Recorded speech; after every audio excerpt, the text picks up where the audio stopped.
Nintendo's Switch launch in March 2017 was met with mixed opinions.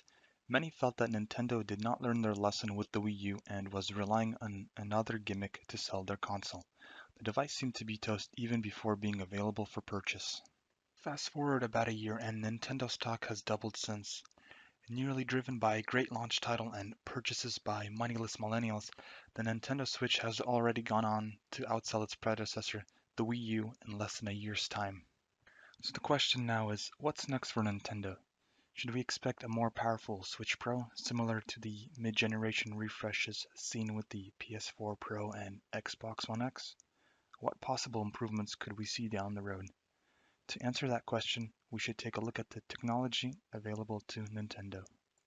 The Switch hardware comes from NVIDIA's Tegra X1 SoC. While NVIDIA is a world-class leader in graphics card design, their mobile division has not been as successful. Instead, NVIDIA has been focusing more on AI and self-driving cars with their upcoming Xavier chip. To give an idea of how much of a significant jump Xavier brings can be summed up in this graph.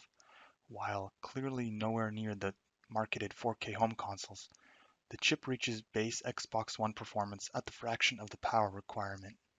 Now, to rule out this chip simply because it's not being marketed towards mobile devices doesn't make sense, as this is still an ARM-based processor that all modern smartphones and tablets use. The real reason has to do with the Switch itself. See, the Switch is not a large device. In fact, the battery takes a good chunk of internal space. And probably the biggest telltale is in the clocks of the CPU and GPU, which can be summarized in this crappy meme with arrows and lines drawn in MS Paint. The clocks of both the CPU and GPU run at around 40 to 50% of the X1's true potential, while still requiring a cooling fan. An Xavier SoC would have to be downclocked so heavily to the point where performance would simply not be worth the cost. Not to mention battery life, which many consider to be a weakness of the Switch already. But does Nintendo even need more powerful hardware? The hype train is still going strong with many big titles yet to be released. It makes no sense to release new hardware while the current model is selling so well. Nintendo is in a position where they don't want to move right now. The real driving factor will be at the manufacturer level. The Tegra X1 is built on a 20nm process that does not utilize FinFET technology and even TMC considers to be a weak node. At some point, moving towards a more advanced 16nm node will be cheaper than the current process. In fact, Nintendo will not even have to bother NVIDIA, as they already have a 16nm design ready to go.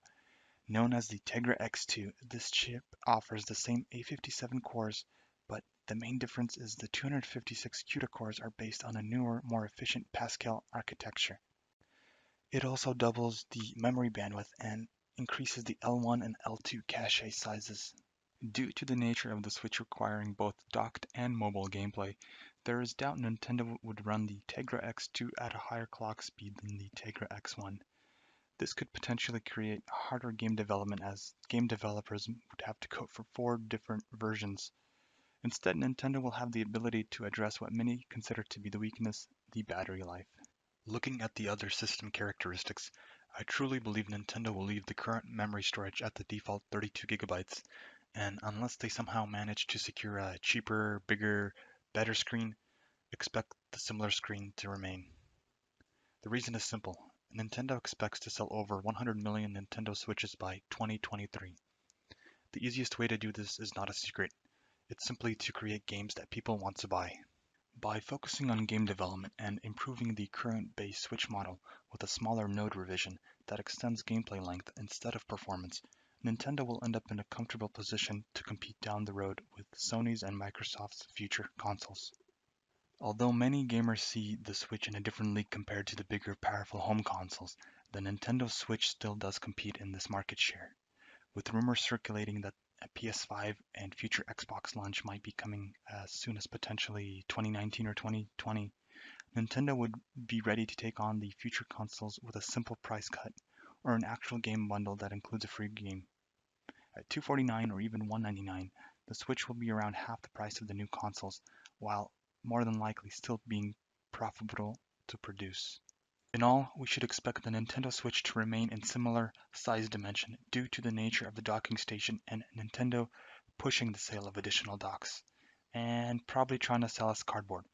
The biggest change we can expect in a revision should be a more efficient model that builds on the success of the original base model, while keeping all similar characteristics of the original. If you guys enjoyed my rambling on the Nintendo Switch here, please feel free to comment, like, dislike, subscribe. I'm thinking about doing a future video on what the potential PS5 and Xbox can look like. Thanks again.